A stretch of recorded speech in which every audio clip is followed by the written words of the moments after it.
It was another cold, lonely December when I felt the icy fingers of memory tighten around me once more. The holidays, once filled with warmth and light, had become a somber reminder of the December that shattered my peace. This time, I couldn't let the past rest, especially when each passing year only deepened the mystery. Our suburban neighborhood was picturesque in the winter, with snow blanketing lawns and weighing down the evergreen branches. That year, the snow seemed almost too perfect, its stillness masking something much darker. It wasn't just the unrelenting cold that seeped into our bones.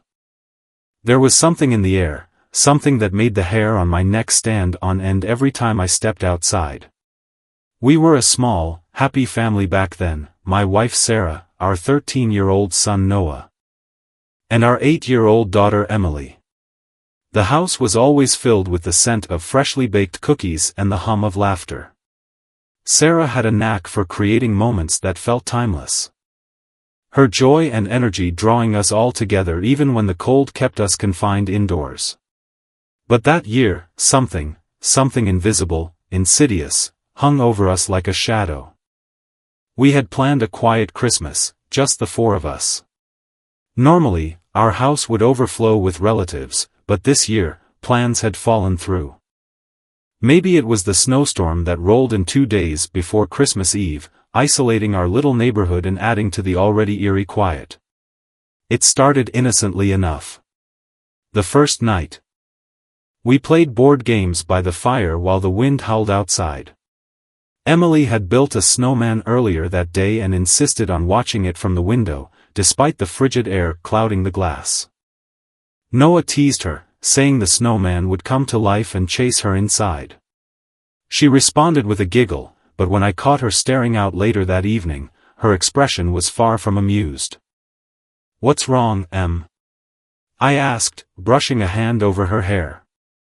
Her eyes didn't leave the window. I thought I saw someone standing by the snowman. I peered outside. The yard was empty, the snowman standing stoic in the pale moonlight. "Just your imagination, sweetheart. The snow's playing tricks on you."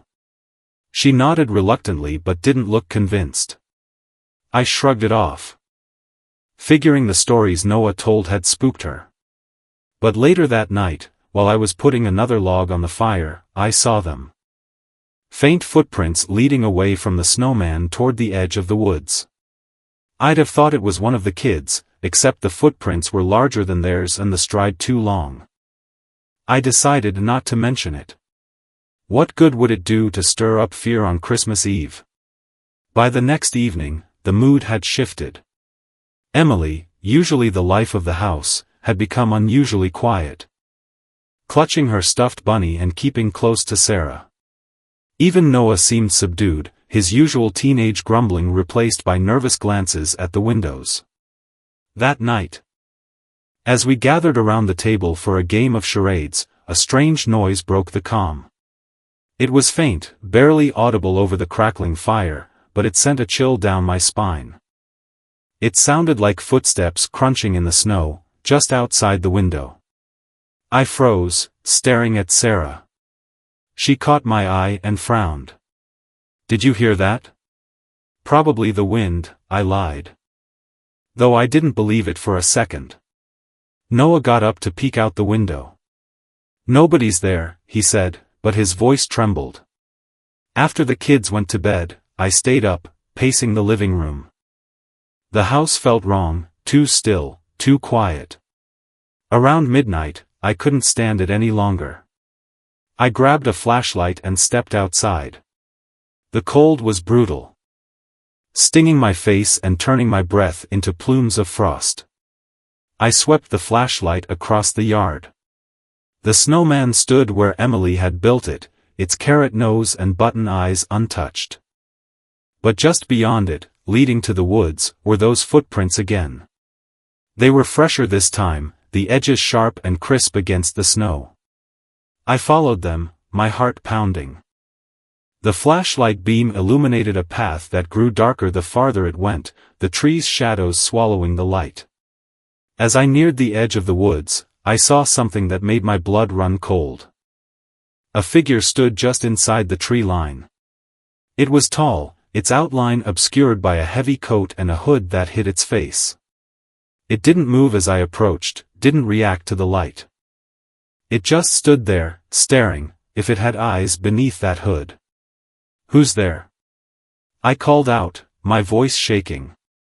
No answer. I took a step closer, gripping the flashlight like a weapon. "This is private property. If you don't leave, I'm calling the police." Still nothing. Then, without warning, the figure tilted its head, a slow, deliberate motion that sent shivers down my spine. And then it stepped back, disappearing into the trees. I stumbled back to the house, locking every door and window behind me. Sarah found me in the kitchen, clutching a mug of tea with shaking hands. "What happened?" she asked, her face pale. I told her about the figure, about the footprints, about the way it just stood there, watching. "We need to call someone," she said, reaching for her phone. But who could we call? The police would laugh off my story as paranoia. A figure standing in the woods wasn't exactly a crime. That night, I barely slept. Every creak of the house, every gust of wind outside made my heart race. Around 3 a.m., I heard it again, the crunch of snow. This time, it was right outside the living room window. I didn't move. Didn't breathe. Slowly, I turned my head toward the window. The curtains were drawn, but I could see the faint outline of something pressed against the glass. It stayed there for what felt like an eternity before the sound of footsteps retreated into the night. By morning, the footprints were gone, buried under a fresh layer of snow. But when I checked the window, I saw it, a smudge, like a handprint, smeared across the glass. We didn't leave the house for the rest of the holiday. The kids didn't notice the tension. Too distracted by their new toys, but Sarah and I couldn't shake the feeling that we were being watched. The snowman melted a week later, leaving behind only a damp patch of grass and an unease that lingered long after the holidays ended. To this day, I don't know who or what I saw that night. But every Christmas, when the snow falls and the nights grow long, I can't help but look out the window, half expecting to see that figure standing there, just beyond the edge of the light. The streets of Glasgow buzzed with an electric anticipation just days before Christmas. The festive cheer seemed almost tangible as shoppers hurried to complete their last-minute purchases. The air alive with laughter, the jingling of bells, and the unmistakable aroma of roasted chestnuts. For Evelyn, it was meant to be a simple, peaceful evening, a chance to sip on a warm coffee while watching skaters glide on the ice rink in George Square, the glittering heart of the city during the holiday season. But fate had other plans. As Evelyn walked along Queen Street, soaking in the festive atmosphere, she felt an inexplicable sense of unease. The crowd's chatter seemed oddly muffled, and the laughter carried on the breeze felt strained, almost mechanical. Her unease deepened when she noticed a shadowy figure lingering near an alley. The figure didn't move, didn't mingle, just stood there, watching. Evelyn shook off her discomfort, chalking it up to an overactive imagination spurred by the chilly, dim evening. The turning point came suddenly. A low rumble filled the air, and Evelyn turned just in time to see a large, dark vehicle, a garbage truck, moving erratically. Its headlights flickered like dying candles, casting eerie, jagged beams of light that danced across the festive displays. Something about its movement felt wrong, unnatural, as though the truck were being guided by unseen hands rather than a human driver. It veered abruptly, mounting the curb with a screech that tore through the merriment like a knife. Evelyn froze, her coffee slipping from her fingers, the cup shattering on the pavement. Time seemed to slow as the truck barreled through the crowd, people screaming and scattering like startled birds. Yet, for many, there was no time to react. The chaos that followed was unlike anything Evelyn had ever witnessed. The truck plowed through street furniture, stalls, and pedestrians alike, leaving destruction in its wake. Evelyn's breath caught in her throat as she spotted a woman clutching a child, her face a mask of terror. The truck missed them by inches, but others were not so fortunate. Bodies lay sprawled across the pavement, motionless, and the joyous symphony of Christmas transformed into a cacophony of despair, screams, cries, and the ominous hum of the truck's engine. Evelyn's feet carried her forward despite her mind's protests. She needed to understand what was happening. As she neared George Square, the scene that unfolded was far worse than she could have imagined. The truck had come to a halt, wedged against the base of the giant Christmas tree that stood at the square's center. Its engine hissed and sputtered, black smoke curling into the cold night air. But it wasn't the truck that held Evelyn's gaze, it was the shadowy figure from earlier. The figure stood at the edge of the carnage, seemingly untouched by the chaos surrounding them. Their face was obscured by a hood, but Evelyn felt their gaze lock onto hers. An icy grip that sent shivers down her spine. The figure raised a gloved hand, pointing not at the truck or the victims but directly at Evelyn. Then, as swiftly as they'd appeared, they melted into the crowd, leaving her rooted in place, paralyzed by a fear she couldn't comprehend. In the days that followed, news reports attempted to piece together the tragedy. 6 lives lost. Dozens injured.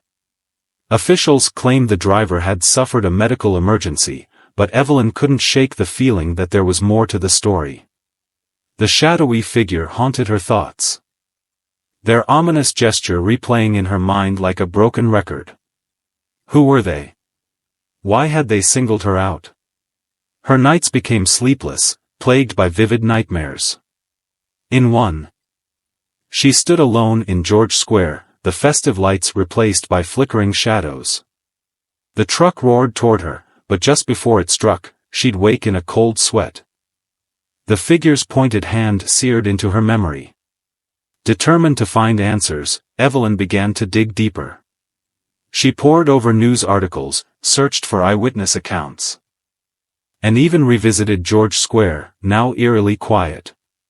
It was during one of these visits that she stumbled upon a peculiar detail, a symbol etched into the base of the Christmas tree. Faint but unmistakable. It resembled an eye, surrounded by jagged lines.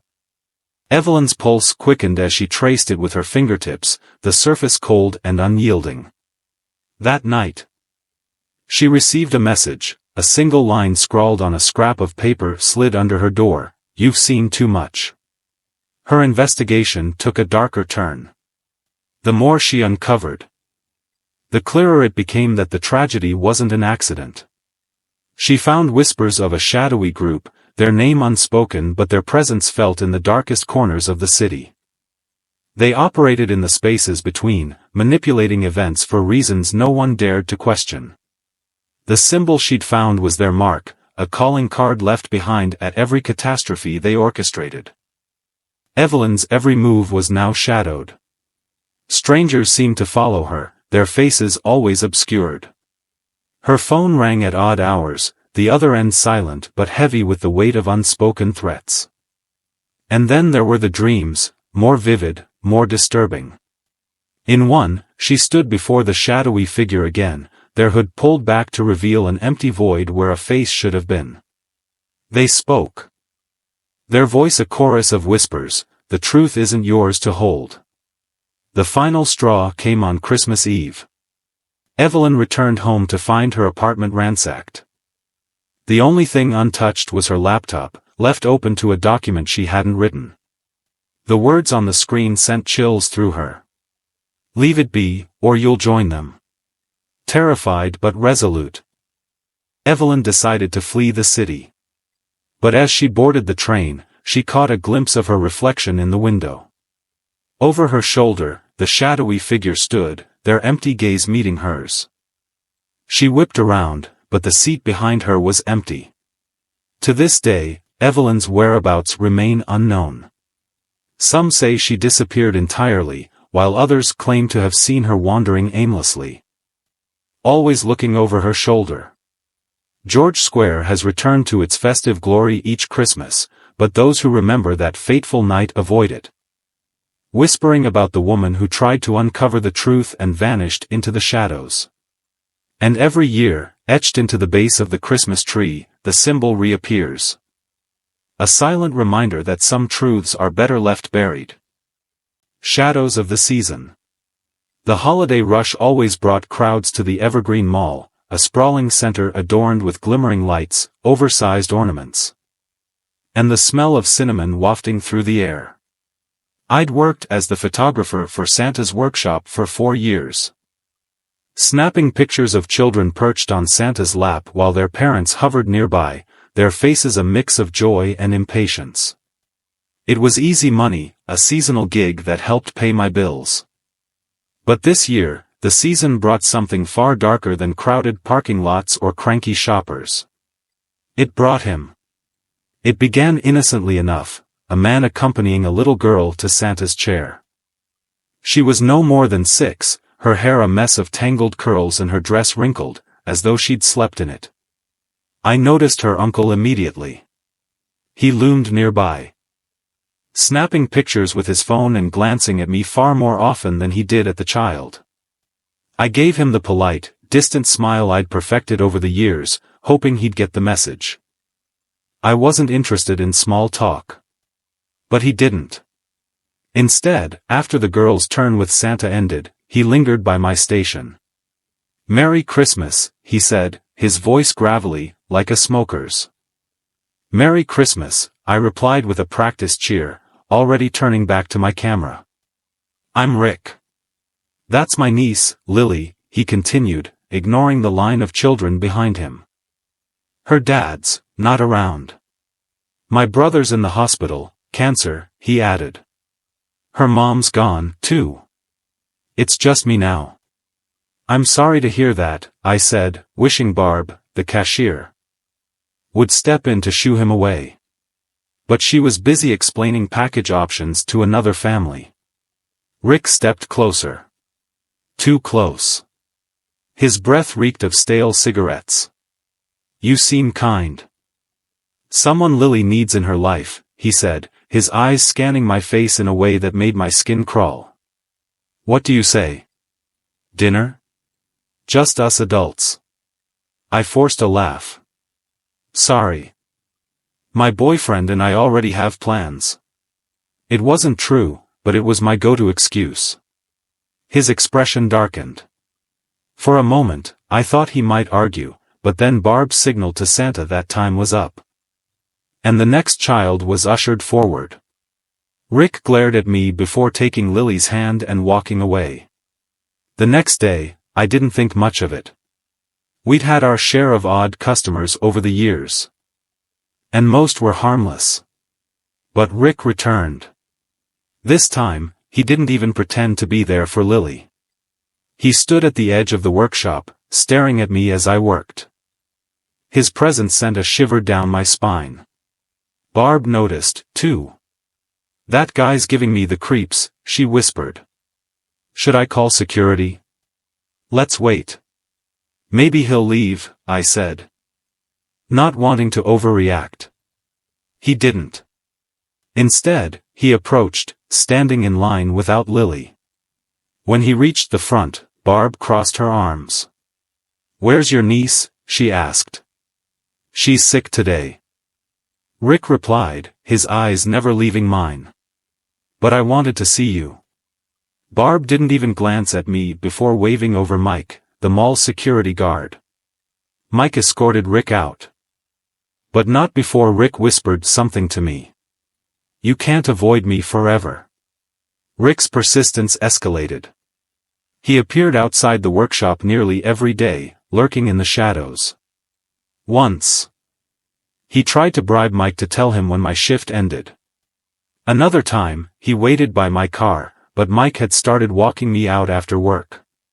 That day, Rick ran off before Mike could confront him. But it wasn't just Rick that unnerved me. It was Lily. On the rare occasions he brought her, she seemed quieter, more withdrawn. Her big eyes carried a sadness I couldn't ignore. I wanted to ask her if she was okay, but Rick never let her out of his sight. "We need to call the police," Barb said after another encounter. "This isn't normal." I agreed. An officer came, took a report, and promised to look into it. But nothing changed. The last night I worked that season, the mall was eerily quiet. Most shoppers had gone home, and the workshop was shutting down. Mike was off duty, but Jerry, another guard, walked me to my car. The lot was empty except for my car and a few others. "Thanks, Jerry," I said as we approached my car. "I think he's finally given up." "Better safe than sorry," Jerry replied, scanning the lot. We passed a dark SUV parked a few spaces away. Suddenly, Rick sprang out from behind it, a knife glinting in his hand. Before I could scream, he lunged at Jerry, slashing at his side. Jerry reacted quickly, grabbing Rick's wrist and twisting it. The knife fell to the ground with a metallic clatter. Jerry tackled him, pinning him down as he called for backup. Blood soaked Jerry's uniform, but he didn't let go. By the time other guards arrived, Rick was subdued and handcuffed. As they dragged him away, he screamed my name, his voice echoing in the empty lot. I thought that was the end of it. Rick was arrested, and Jerry recovered from his injuries. But something about the whole ordeal gnawed at me. Why had Rick fixated on me? And what about Lily?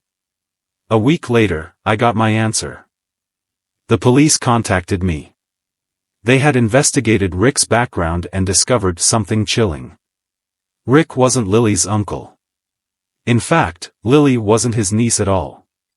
She was a missing child, abducted from a neighboring state 6 months earlier.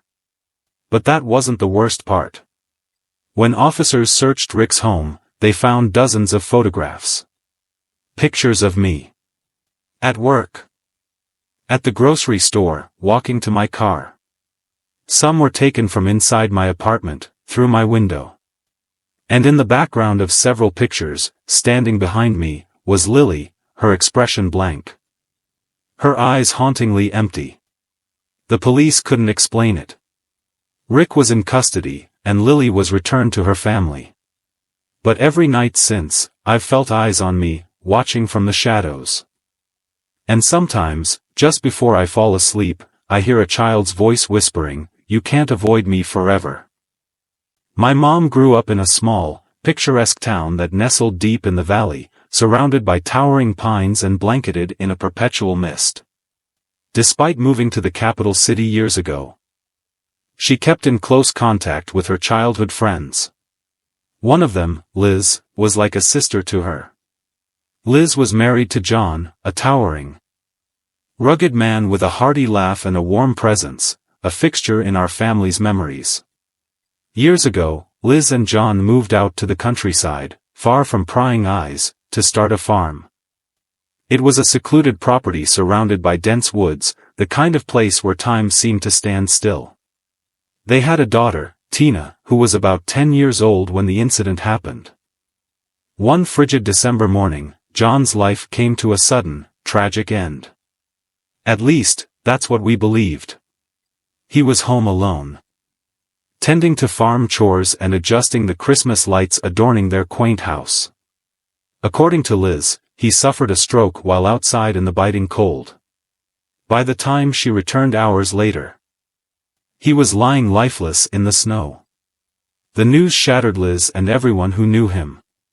I remember my mom receiving the call. Liz's voice was trembling, fragmented by sobs. Mom hung up, tears streaming down her face as she turned to tell me, "John is gone."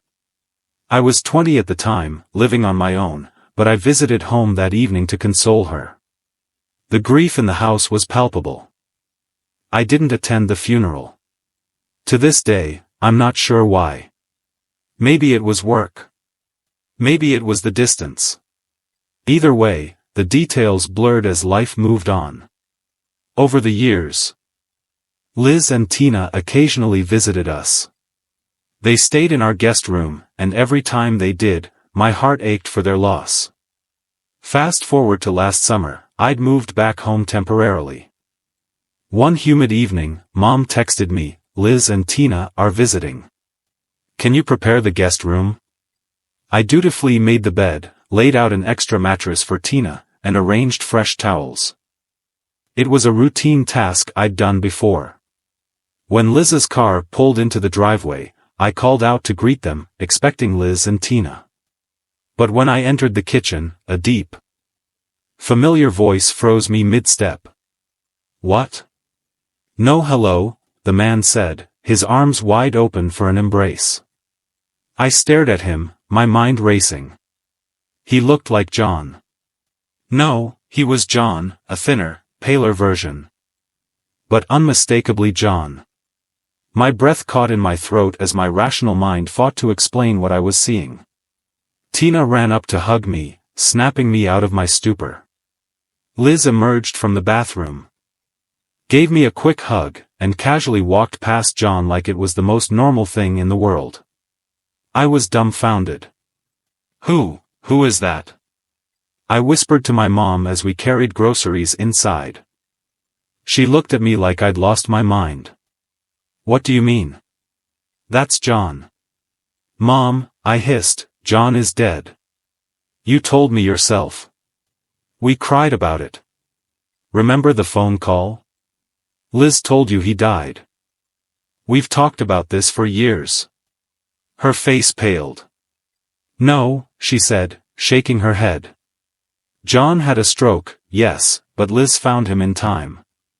She called an ambulance, and he's been fine ever since. He's visited us several times. Are you feeling okay?" I felt like the ground beneath me was crumbling. How could she say that? I distinctly remembered the grief, the mourning, the stories about his death. Yet here he was, alive and well. Mom dismissed my concerns as a misunderstanding. But that night, I couldn't shake the feeling that something was terribly wrong.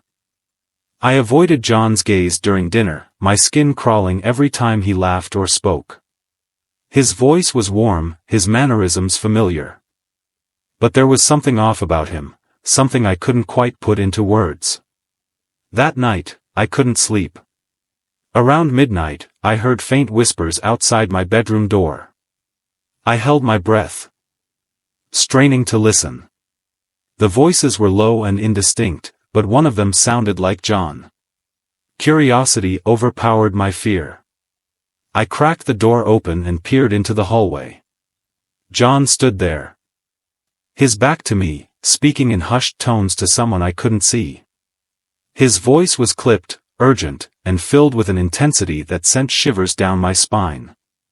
Suddenly, he stopped and turned slightly, as if sensing my presence. I quickly shut the door and locked it, my heart pounding. The next morning, I convinced myself it was a dream. A trick of my sleep-deprived mind. But the unease lingered. Over breakfast, John mentioned something about the farm, and Liz smiled faintly, but her eyes looked distant, haunted. Tina was unusually quiet, picking at her food. After they left, I decided to dig into the past.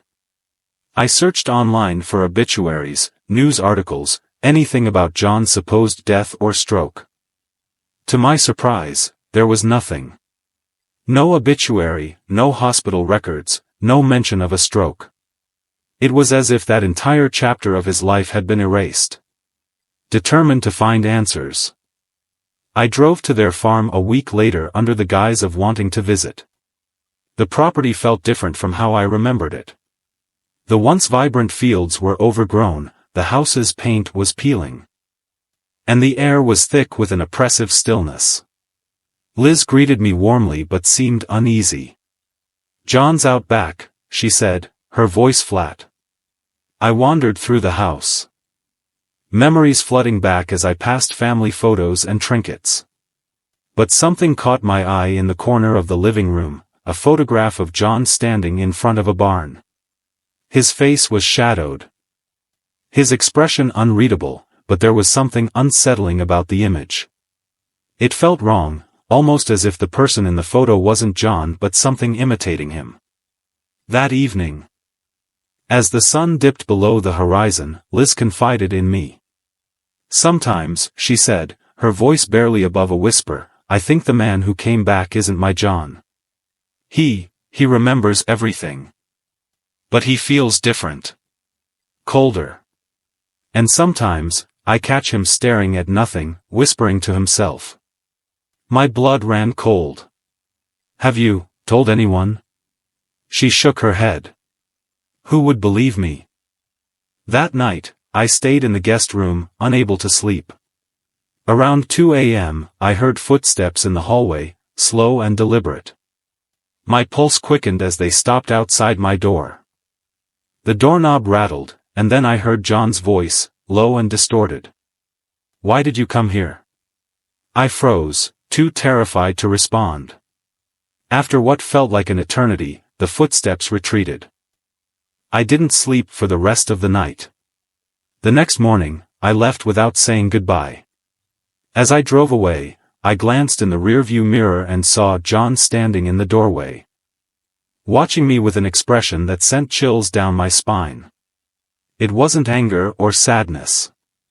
It was something else, something inhuman. To this day, I don't know what happened. Was it a glitch in reality? An alternate timeline? Or something far darker? All I know is that the John who returned wasn't the John we lost. And whatever he is, he's still out there, waiting. Watching. And sometimes, late at night, I hear whispers outside my window, a faint echo of his voice calling my name. It was Christmas Eve 2012, and I was 11 years old. My family had an annual tradition, a festive dinner at my grandparents' sprawling Victorian house in the countryside. The house, a relic of another era, stood proud with its intricate woodwork and towering spires. Every year, it was transformed into a Christmas wonderland, adorned with strings of golden lights, holly wreaths, and a grand Christmas tree that almost touched the high ceiling of the living room. Despite the cheerful atmosphere, there was an unspoken rule in our family: no one ever stayed the night. Once dinner was done and the presents exchanged, we would pack up and head back to the city, no matter how late it was. My parents never explained why, brushing off my curiosity with vague excuses. But that year, a relentless snowstorm disrupted our routine. By evening, the snow had become so heavy that the world outside vanished into a swirling white abyss. My father's usual calm demeanor cracked as he assessed the situation. "We'll have to stay the night," he finally said, his voice tight with reluctance. My mother tried to comfort him, but I could see the unease flickering in her eyes. For me, it was thrilling. The prospect of spending the night in the grand, mysterious house was an adventure I had longed for. As night descended and everyone retired to their assigned rooms, the excitement waned, replaced by an odd sense of discomfort. I was given the guest bedroom at the end of the second-floor hallway. It was a room I'd never seen before, its door perpetually closed during our visits. The room was a snapshot of the past, filled with antique furniture, faded wallpaper, and a bed draped in heavy, moth-scented quilts. A tall wardrobe loomed in one corner, its dark wood polished to a sinister gleam. Lying in bed, I couldn't shake the feeling that I was being watched. The silence of the house was oppressive, broken only by the occasional groan of the old wooden beams. I tried to sleep, burying myself under the quilts, but an unnatural cold seeped into the room, chilling me to the bone. And then, I heard it. A faint creaking noise, as if someone was walking down the hallway. I told myself it was just the house settling, a common occurrence in old buildings. But the sound grew louder, closer. It stopped just outside my door. My breath hitched as I stared at the doorknob, half expecting it to turn. Nothing happened. Minutes passed in tense silence. I convinced myself it was my imagination and rolled over, facing the wardrobe. That's when I noticed it: the door to the wardrobe was slightly ajar. I was certain it had been closed before. My pulse quickened as I stared at the dark sliver of space between the doors. For a moment, I thought I saw movement within, a flicker of shadow against shadow. Summoning every ounce of courage, I threw back the covers and crept toward the wardrobe. My hand trembled as I reached for the handle, but before I could touch it, a soft whisper filled the room. It wasn't coming from the hallway or the wardrobe, it seemed to emanate from the very walls. The whispers were faint, a tangled murmur of voices speaking in a language I couldn't understand. I stumbled back to the bed, my heart pounding. The whispers grew louder, rising and falling like the wind. Then they stopped. A heavy silence enveloped the room, and for a moment, I thought it was over. But the quiet was shattered by a loud knock on the wardrobe door, 3 sharp raps that echoed like gunshots. I froze, unable to move or even scream. The door swung open. The wardrobe was empty. Or at least, it should have been. Instead, the darkness inside seemed to pulse, as if it were alive. I could feel it watching me. A malevolent presence that made my skin crawl. The whispers returned, louder now, filling the room with their unintelligible chorus. And then, the breathing started. It was ragged and shallow, as if someone were struggling for air. The sound came from all around me, circling the room. I bolted for the door, my bare feet slipping on the cold wooden floor. The door, which had been so easy to open earlier, now refused to budge. I pounded on it, screaming for my parents, but my voice was swallowed by the oppressive darkness. A chilling laugh echoed behind me, a child's giggle, high-pitched and cruel. I turned, pressing my back against the door, and saw a figure standing by the bed. It was a boy, no older than me, dressed in old-fashioned clothes. His face was pale, his eyes hollow and black. He tilted his head, as if studying me, and then he spoke. "Why are you here?" His voice was layered, as though multiple people were speaking in unison. Before I could answer, he raised a hand and pointed at the wardrobe. The darkness within seemed to ripple, and something began to emerge. I didn't wait to see what it was. With a surge of desperation, I threw myself against the door, and it finally gave way. I tumbled into the hallway, the whispers and laughter following me. The house seemed different now, its warm Christmas glow replaced by a cold, suffocating darkness. I ran, not knowing where I was going, until I found myself in the living room. The Christmas tree lights blinked erratically, casting eerie shadows on the walls. I curled up on the couch, clutching a throw pillow like a lifeline. The whispers faded, but the sense of being watched never left. Eventually, exhaustion claimed me, and I drifted into a restless sleep.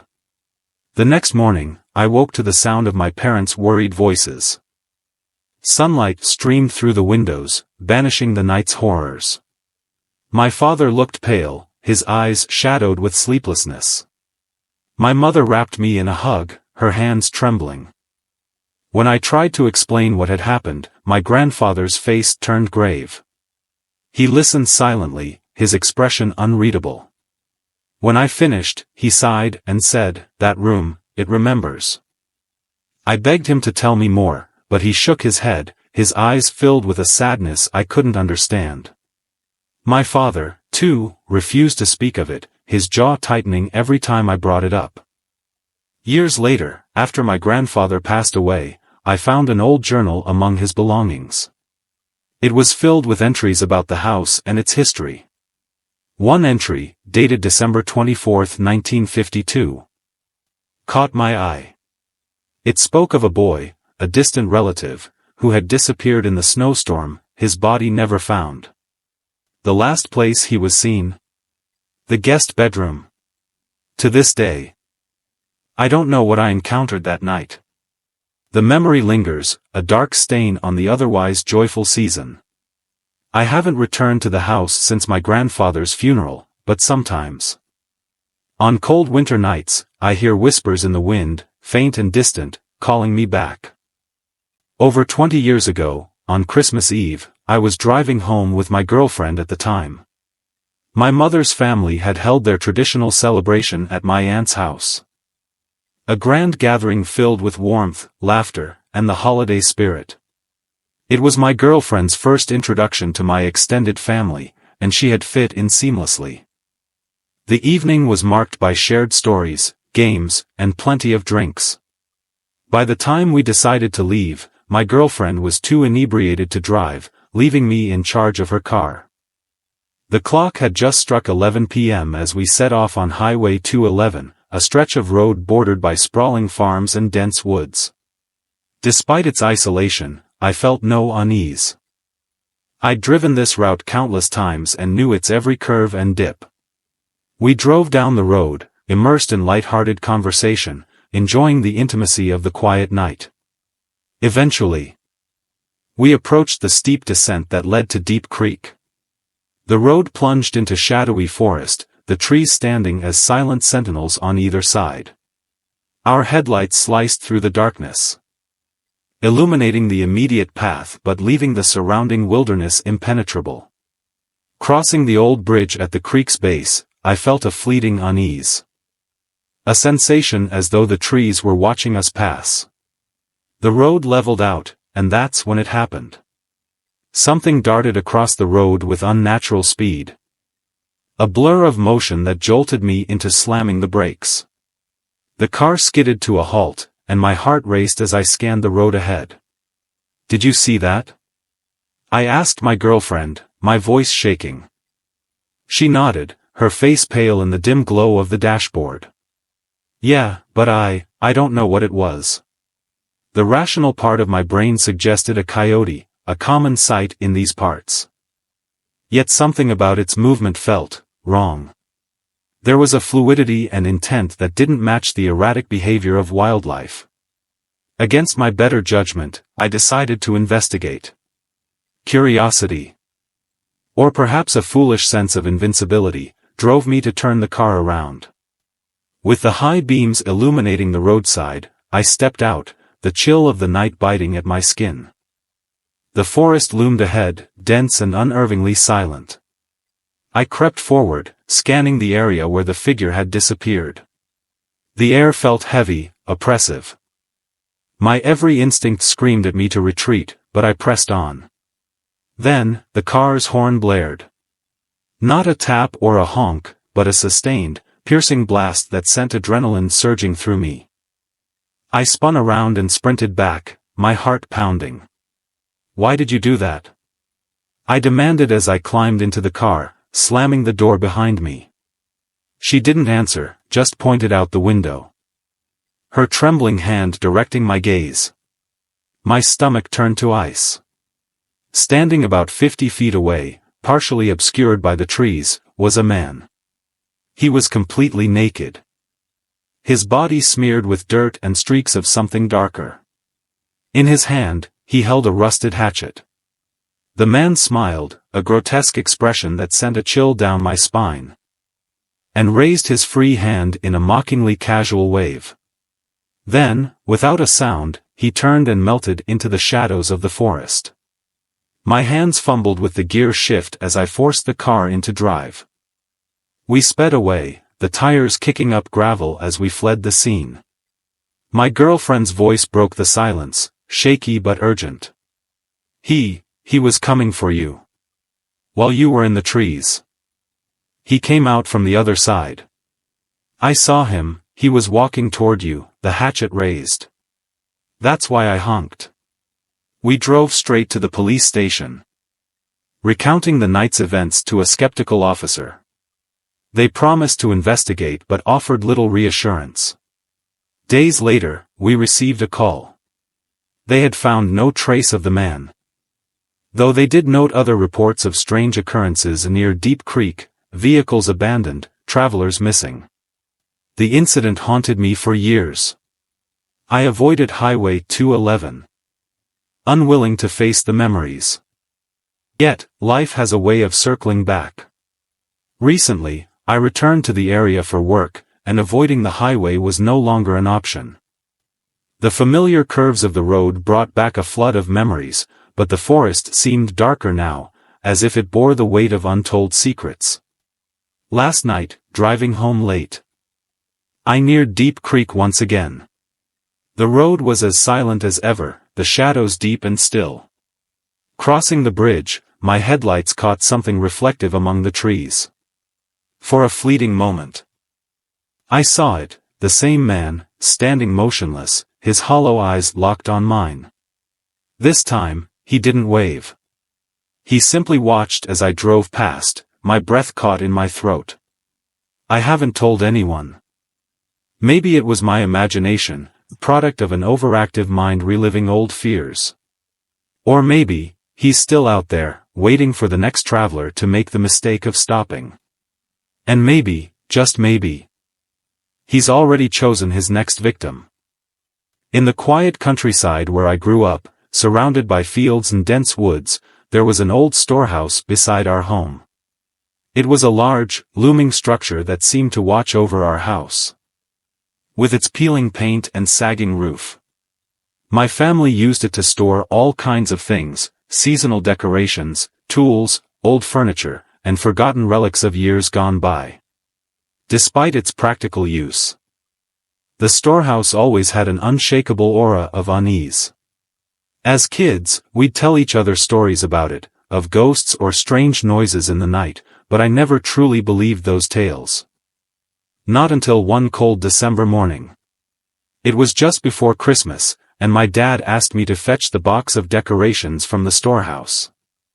The frost-laden air bit at my cheeks as I stepped out of the back door and walked down the short slope to the storehouse. The sky was overcast, casting the day in a dull gray light that seemed to seep into my bones. The moment I approached the building, that familiar sense of dread crept over me. It was subtle at first. Just a twinge in my chest, but as I neared the door, it grew stronger, like an invisible hand pressing down on me. I hesitated at the door, the key cold in my hand. A strange, inexplicable feeling washed over me, a gut instinct telling me to turn back. But my dad's voice echoed in my head, "Don't dawdle. We need to get the tree up today." So I shook off the unease and pushed the key into the lock. To my surprise, the door wasn't locked. It swung open with a low creak, revealing the dim, musty interior of the storehouse. At first glance, everything seemed normal. The faint light from the open door illuminated the clutter, cardboard boxes, an old bike, stacks of paint cans. I stepped inside and let my eyes adjust to the gloom. I spotted the Christmas tree leaning against the far wall, partially draped in a dusty black tarp. But then, just off to the side of the tree, something caught my eye. A faint, unnatural shape.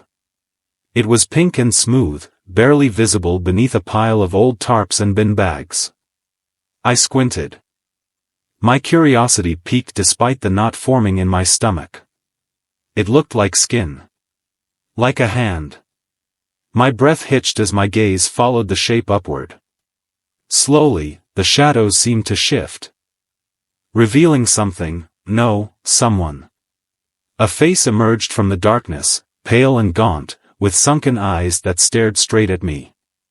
Time seemed to freeze as I locked eyes with the figure. And an overwhelming sense of wrongness surged through me. "Hey, kid," a rough, gravelly voice broke the silence. "Come here." The figure shifted slightly, and I saw more of him. He was filthy. His clothes tattered and caked with dirt, and his graying beard was matted and unkempt. The hand I had seen twitched, curling into a claw-like grip as he leaned forward. His eyes glinting with something I couldn't place, desperation? Malice? My legs felt rooted to the spot, and for a moment, I couldn't move. Then instinct took over. I turned and bolted out of the storehouse, my heart pounding so loudly I thought it might burst. As I ran up the slope, I screamed for my dad, my voice raw with panic.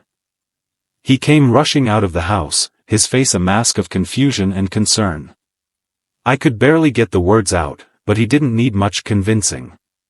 Grabbing a heavy wrench from the garage, he stormed down to the storehouse, shouting for the intruder to show himself. When he flung the door open, the storehouse was empty. The man was gone. The only signs of his presence were a makeshift bed made of old clothes and newspapers and a pile of food wrappers.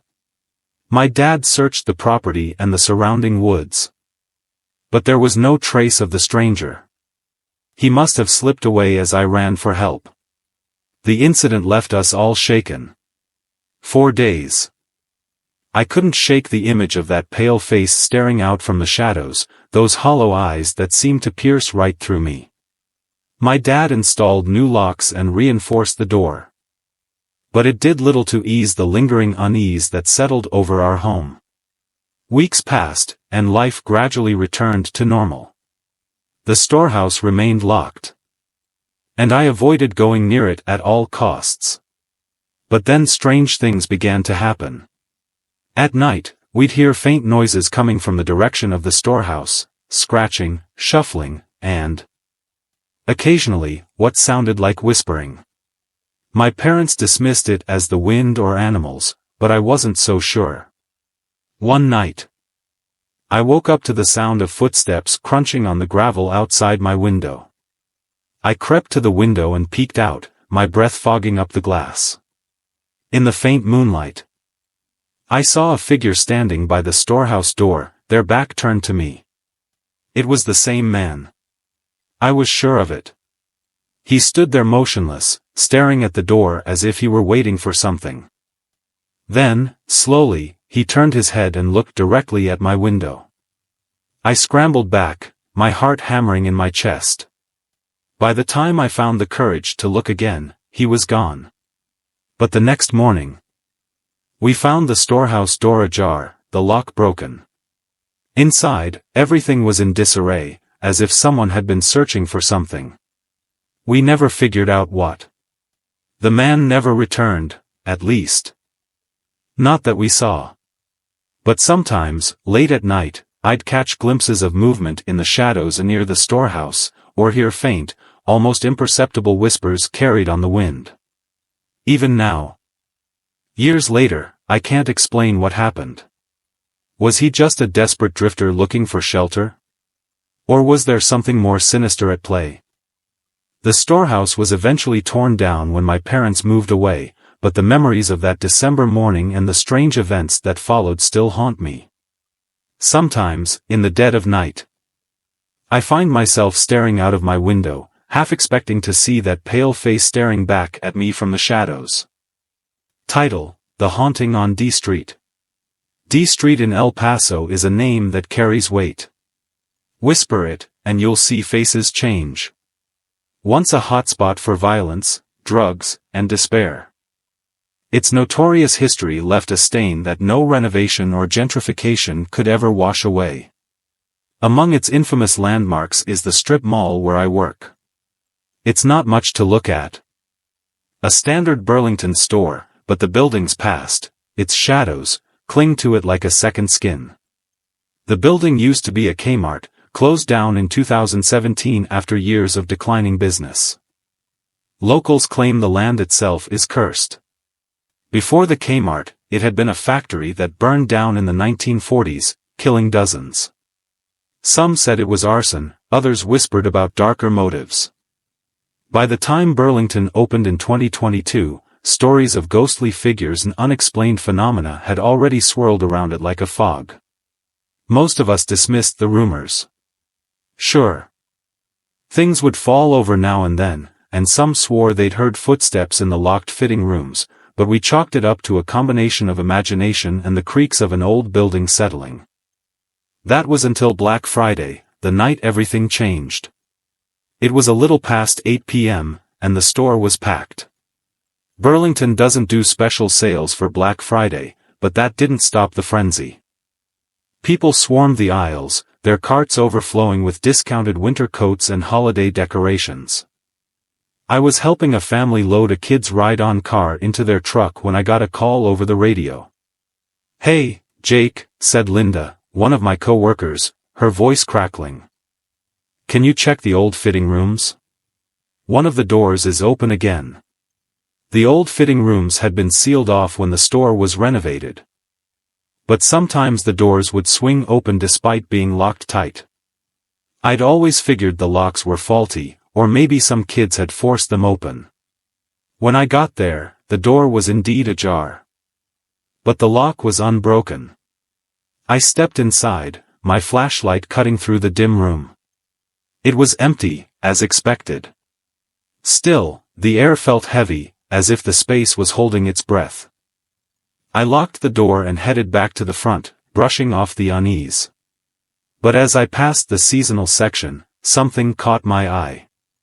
A Santa Claus lawn statue had toppled over. I set it upright, only for a stuffed snowman on the top shelf to tumble down in front of me. It landed with a soft thud and triggered a set of touch-sensitive lights on a nearby jewelry display. The lights flickered erratically before going dark. I froze. The shelves were sturdy, and no one else was nearby. It felt like the store was watching me, waiting for a reaction. I laughed nervously and stepped back, but before I could turn, the automatic doors behind me began opening and closing on their own. 3 times they opened. Then slammed shut with a force that made the glass rattle. "What the hell?" I whispered. My voice sounded small in the cavernous store. Everything stopped as abruptly as it had started. The lights stopped blinking, the doors stayed shut, and the snowman lay motionless on the floor. I hurried back to the front, finding Linda restocking shelves. "We've got some weird electrical issues tonight," I said, trying to keep my tone light. She smirked. "Oh, it's just the Kmart ghost messing with you." I frowned. "The what?" "You've never heard about the Kmart ghost?" she asked. "Everyone who's worked here long enough has a story. Doors opening, footsteps in the back, stuff falling off shelves, it's just how it is here." Her nonchalance was unsettling. I wanted to press her for details, but we were interrupted by a customer asking for help. The rest of the night passed uneventfully. But I couldn't shake the feeling that I was being watched. Over the next week, the incidents escalated. Items fell off shelves with alarming frequency, even when no one was around. My coworkers complained of cold spots and strange noises in the back rooms. One night, I found myself alone in the stockroom, sorting through returns. The air was icy, and I could hear faint whispers. Just at the edge of perception. They didn't form words, just an incessant murmur that made my skin crawl. I turned to leave, and that's when I saw it. A shadow, darker than the unlit corners of the room, moved across the wall. It wasn't cast by anything in the room, it moved independently, slithering like smoke. My breath caught, and for a moment, I was paralyzed. Then it was gone, leaving me questioning whether I'd seen anything at all. The breaking point came the following Friday. I was closing with Linda and our supervisor, Mark. The store was quiet, the last of the customers having left an hour earlier. We were in the back, counting the registers, when we heard a crash from the sales floor. Mark sighed. "Probably just another shelf tipping over.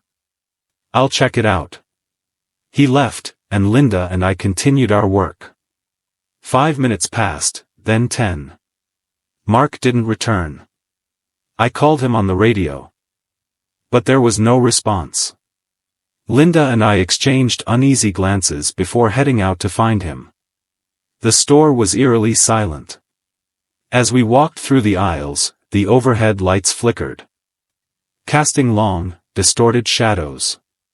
We found Mark near the seasonal section, staring at something on the floor. When we approached, I saw what had him frozen in place. It was the Santa Claus statue, lying face down. Around it, the floor was scratched, as if it had been dragged from its original position. But what sent chills down my spine was the red smear on the statue's white beard. It looked like blood. "Mark," I said, my voice trembling. "What happened?" He didn't answer. He just pointed to the fitting rooms. The door I'd locked earlier was open again, but this time, A faint light glowed from within. Linda and I hesitated, but Mark seemed drawn to it. He walked toward the door, his movements stiff and unnatural, like a puppet on strings. "Wait!" I called, grabbing his arm. He stopped and turned to me, his eyes wide and unfocused. "They're in there," he whispered. "They want us to see." Before I could respond, the light in the fitting room flared, blinding us. When it dimmed, Mark was gone. The fitting room door was shut, and no amount of force could open it. The air grew colder, and the whispers returned, louder this time, forming words I couldn't understand. Linda and I fled the store, leaving the registers and lights on. We called the police, but when they arrived, there was no sign of Mark. The fitting room was locked, just as I'd left it. The Santa statue was back in its original spot, its beard clean and white. Mark was never found. The store remained open. But Linda quit the next day. I stayed on, unable to shake the feeling that I was part of something much larger, much darker. Every night, I hear the whispers, growing louder, more insistent. They're not just in the store anymore, they've followed me home. And sometimes, late at night, I see a shadow move across my bedroom wall, darker than the night itself. It was a cold December evening when Marcus found himself in the dim light of his cluttered apartment, staring at his laptop. The glow of the screen reflected off his glasses, highlighting the shadows etched deep into his face. A few years ago, Marcus had done something terrible, something he deeply regretted.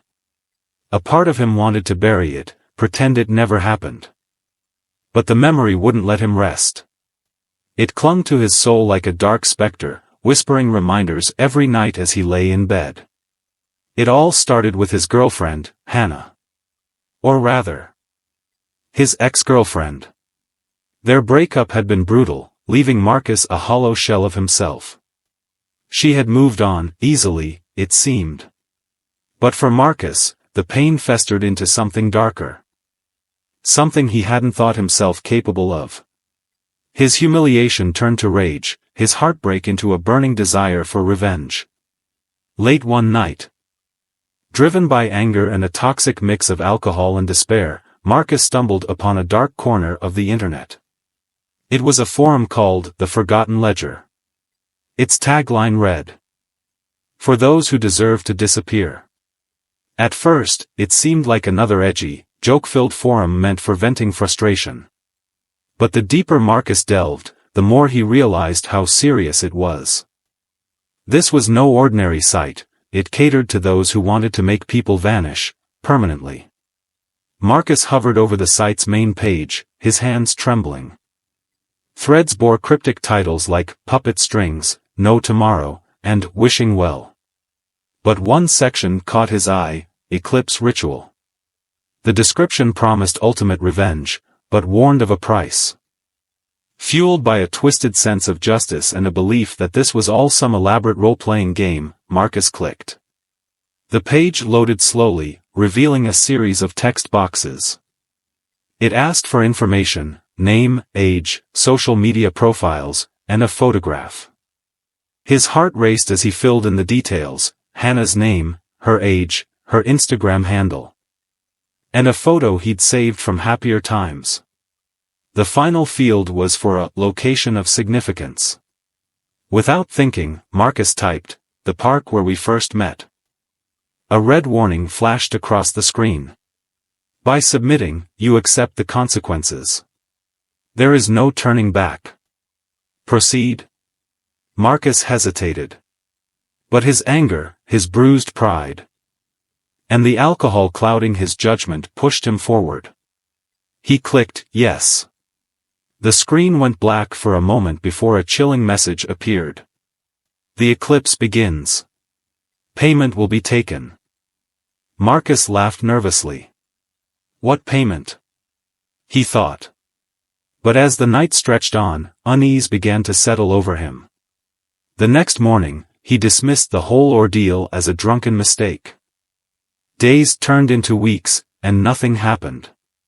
Marcus's life trudged on, the routine of work and solitude his only companions. Then, one evening, as he scrolled through his news feed, a headline stopped him cold. Local woman missing, Hannah Wright. His breath caught. The article detailed how she had last been seen leaving her house late one evening. Her phone abandoned on the kitchen counter. The police had no leads. Marcus's stomach churned. No. This is just a coincidence. But deep down, he knew better. He tried to shake the feeling, convincing himself that the forum had been a joke, a sick prank. But his guilt gnawed at him, each passing day more unbearable than the last. Then came the dreams. They started as flashes. Dark corridors, echoing whispers, the sound of footsteps in the distance. But soon, they grew more vivid. He saw a figure cloaked in shadow, dragging a burlap sack across a blood-streaked floor. Inside the sack, something moved, or someone. One night, Marcus woke drenched in sweat, his heart pounding. On his phone was a single notification. It was from an unknown number. Payment received. Balance due. He froze, staring at the message until his screen dimmed. His mind raced. He tried calling the number, but it didn't connect. He checked the forum. But it was gone, as if it had never existed. The next day, another headline surfaced. Body found in woods, investigation ongoing. Marcus's hands shook as he read. Though the article didn't name the victim, he knew. It was Hannah. The description matched the recurring image from his nightmares, her body stuffed into a burlap sack. A small card pinned to her chest that read, "Eclipsed."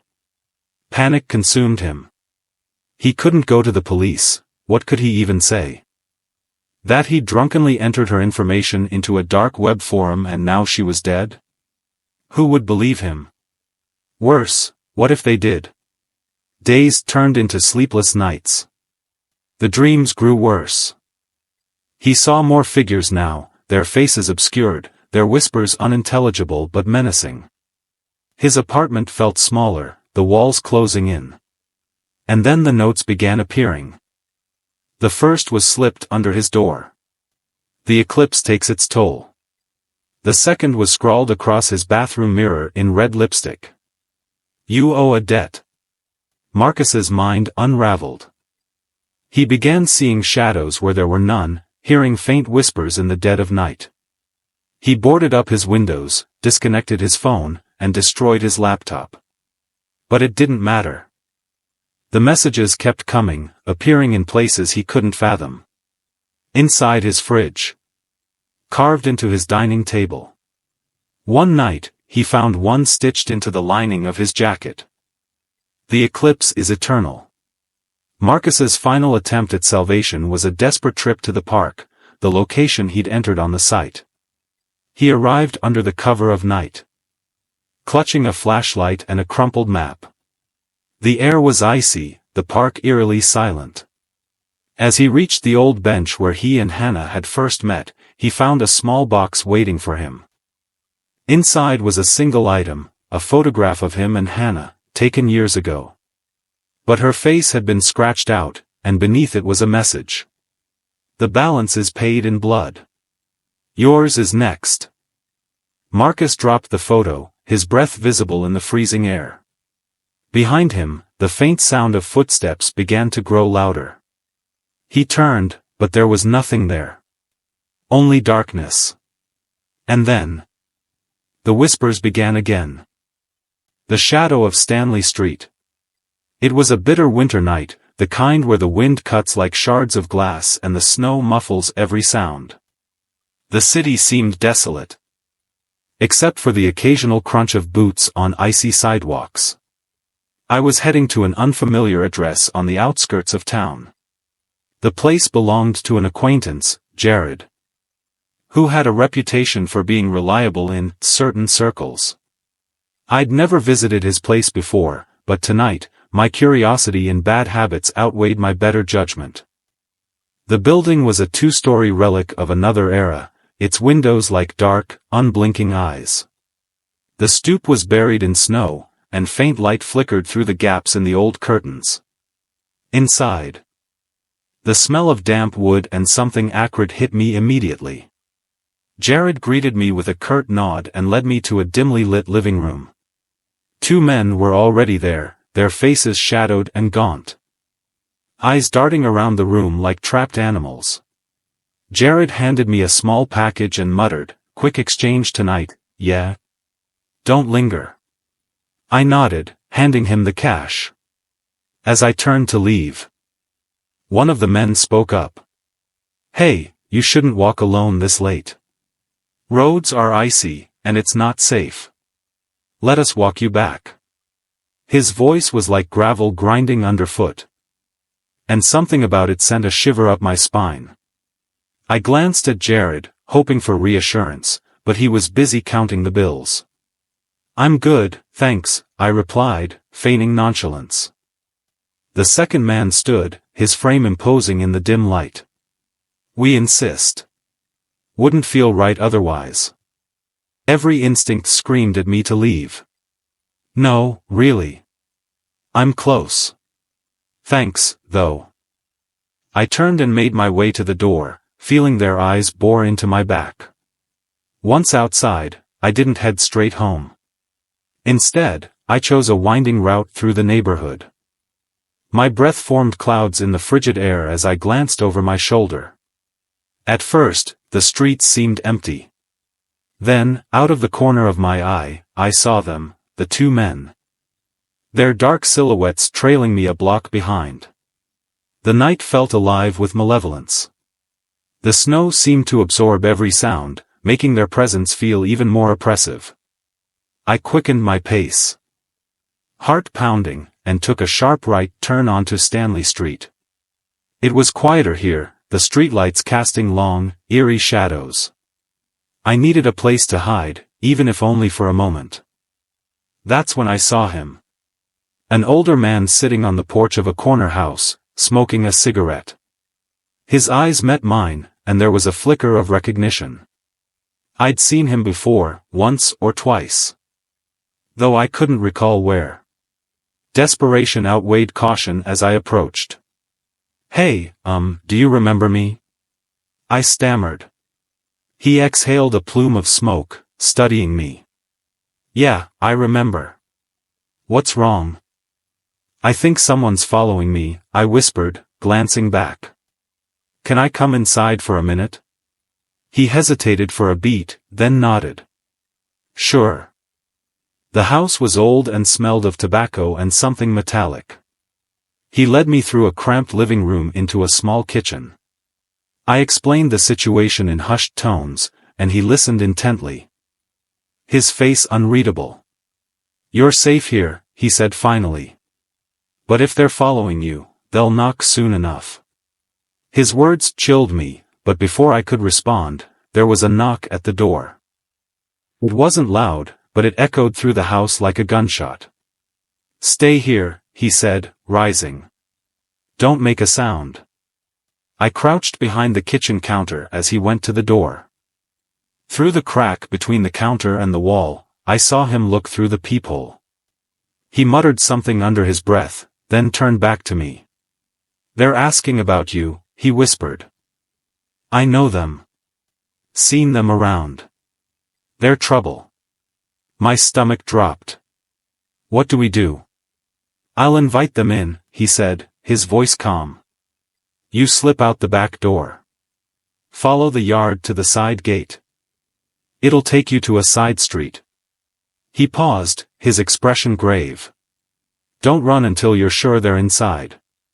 And don't come back." I nodded, my hands trembling. As he opened the door and greeted the men, I slipped through the kitchen and out the back. The snow in the yard was undisturbed, a pristine blanket that seemed almost sacrilegious to step on. I moved as quietly as I could, staying close to the shrubs as he'd instructed. When I reached the gate, I hesitated, peeking back toward the house. The men had entered, their voices muffled but sharp. I didn't wait to hear more. Once on the side street, I ran. My breath burned in my lungs, and the cold bit at my face, but I didn't stop. I zigzagged through the neighborhood, taking random turns to confuse any potential followers. When I finally reached my apartment, I locked the door and collapsed onto the floor, shaking. I never saw the older man again. Weeks later, I heard rumors about an incident on Stanley Street, a house fire that consumed the corner property and claimed the life of its sole occupant. The official story was an electrical malfunction, but whispers suggested otherwise. They said the fire wasn't accidental. They said the man had been targeted. As for the two men who followed me, they were never mentioned in the reports. It was as if they'd vanished into the night, leaving no trace. Even now, years later, I can't shake the feeling that I escaped something far worse than I'll ever know. And sometimes, in the dead of winter, I'll see a shadow flicker at the edge of my vision or hear faint footsteps in the snow. I'll glance back, but there's never anyone there. At least, not that I can see.